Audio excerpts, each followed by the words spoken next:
Datang dan selamat di jam 8 Worldwide bersama saya Irfan Rapsodi. Kembali kita di interview. Apaan sih interview yang akan menghadirkan orang-orang yang penuh semangat, dedikasi, dan juga akan memotivasi Anda untuk menjalani kehidupan di dunia ini dan juga kehidupan sehari-hari Anda sekalian. Dan tentunya tim dari redaksi kami ini sudah mengundang beberapa orang yang sebelum-sebelumnya ya. Semoga itu orang-orangnya yang sangat membuat kalian semua ini hidupnya menjadi lebih baik dari sebelumnya. Nah, untuk hari ini kita kedatangan tamu yang sangat spesial karena dia tuh mempunyai harta yang sangat berlimpah tetapi tidak segan untuk membantu orang lain. Dan dia ini adalah seorang bisa disebut filantropis ya. Dan dia ini adalah, perkenalkan, nama saya Alejandro Estegenario Verbaci, panggilan Ali. Saya adalah seorang filantropis dengan kekayaan yang cukup berlimpah. Jika dihitung, kekayaan saya tidak habis dalam 7 turunan, 8 tanjakan, 3 tikungan. Betul. Terima kasih sudah datang Bapak Ale. Bapak Ale ini jauh-jauh datang dari negara yang jauh di sana yaitu Venezuela untuk sekarang hadir di daerah Cipadu, Tangerang Selatan ya. Dan tentunya kita memberikan rasa hormat sehormat-hormatnya kepada Bapak Ale dan juga pemerintah dari Venezuela. Nah, Bapak Ale, gimana sih Bapak Ale ini membangun kerajaan bisnis Bapak Ale akhirnya bisa menjadi seorang filantropis? Sekarang boleh di-share, Pak? Untuk membangun kerajaan bisnis, saya emang cukup pelik ya. Kita standar lah, untuk sekedar menjadi orang kaya itu tidak hanya dengan usaha-usaha kecil, tapi usaha-usaha yang cukup besar ya. Seperti saya memulai bisnis saya, mulai dari awal dengan jual beli minyak. Jual beli minyak? Ya. Saya tidak hanya menjual beli minyak bumi, minyak angin, saya juga menjual minyak pembesar. Semua yang terkena dengan minyak itu semuanya menjadi besar, menggelegar dan megah. Pembesar apa, Pak? Apapun saya bisa besarkan.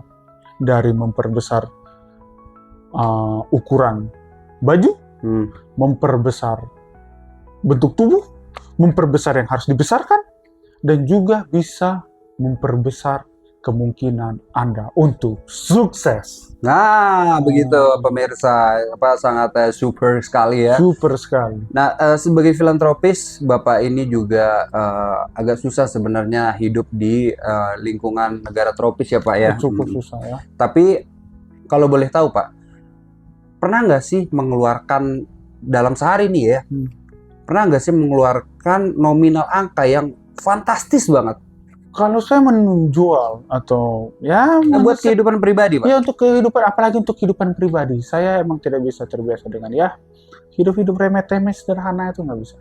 Saya untuk habis satu hari itu 300 juta US dollar. 300 juta US dollar itu kalau bisa dikonversikan sekitar 500.000 ya.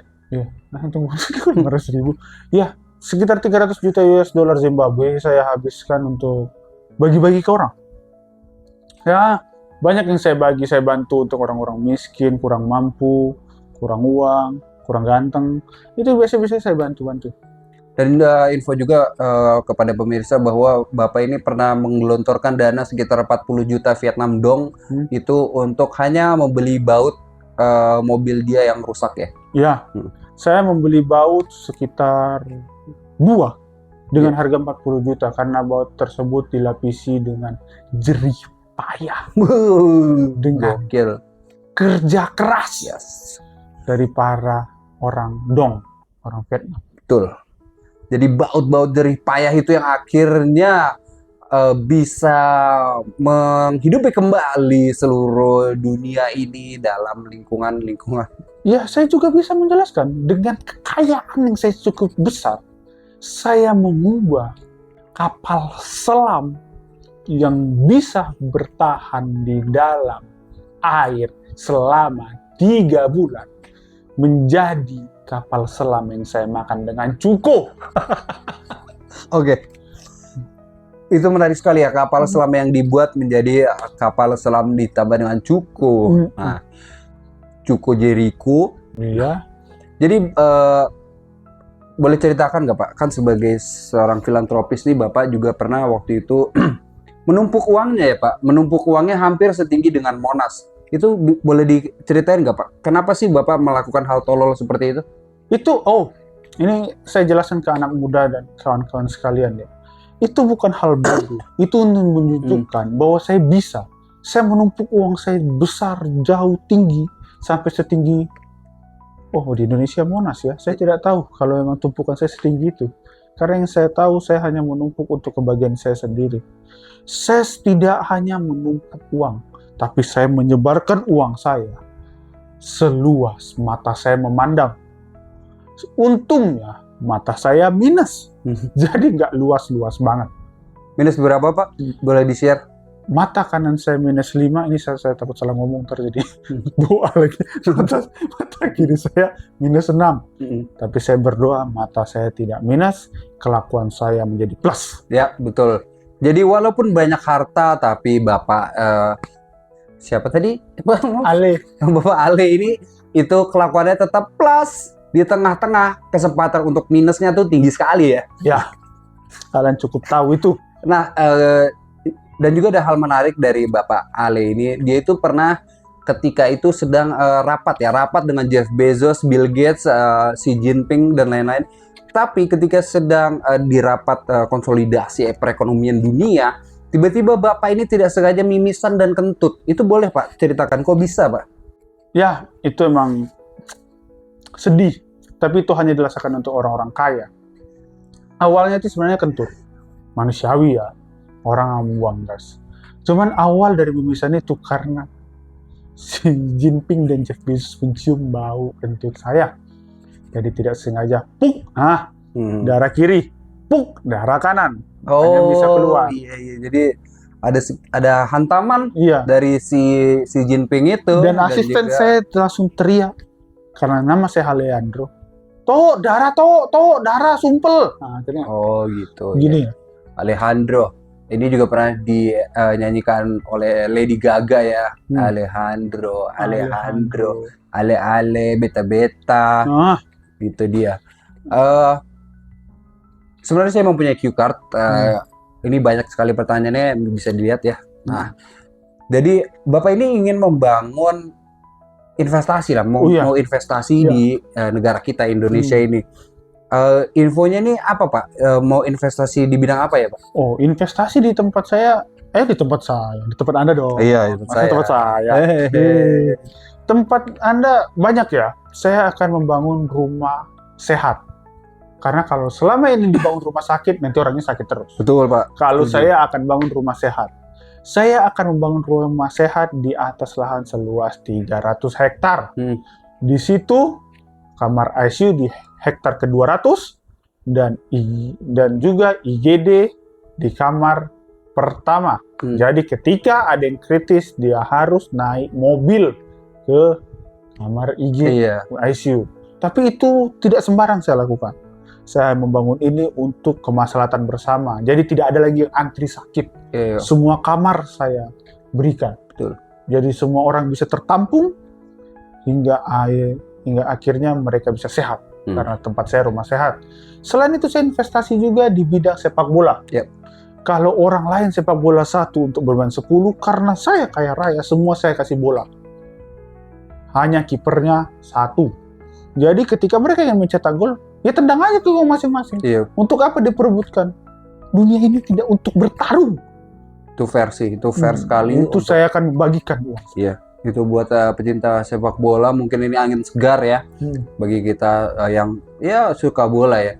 Dan infonya juga Bapak ini juga akan membangun stadion di salah satu kota di Indonesia, di mana stadion tersebut itu tidak memiliki rumputnya ya. Jadi ketika bermain bola tuh, misalnya kita masuk stadion, dari tribun kita lihat langsung perut bumi.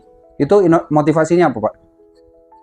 Itu motivasi saya karena di dalam perut bumi banyak panas. Jadi ketika bermain, saya juga tidak suruh mereka pakai sepatu ya dengan ketika panas yang cukup tinggi. Harus kaki ayam. Kaki nyeker.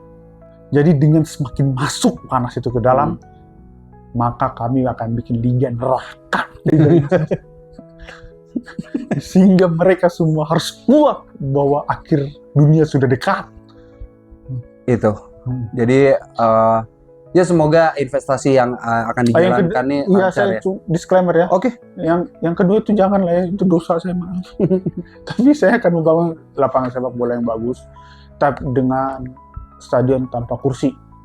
Yap. Jadi semua penonton itu kita bikin melayang duduknya. Itu investasi yang menurut saya, percaya sama saya, suatu saat itu akan terjadi.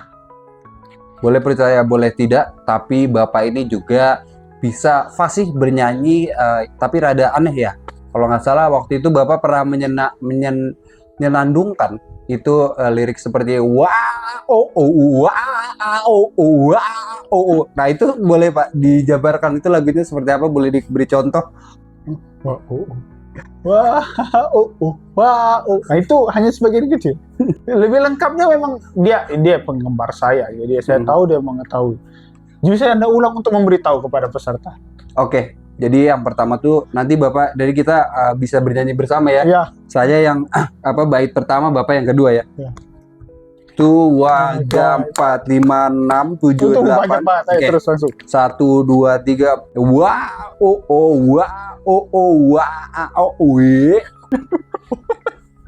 Yo, wah, wah, wah, ye. I, a, u, u, a, m, poi. Kok ada boy?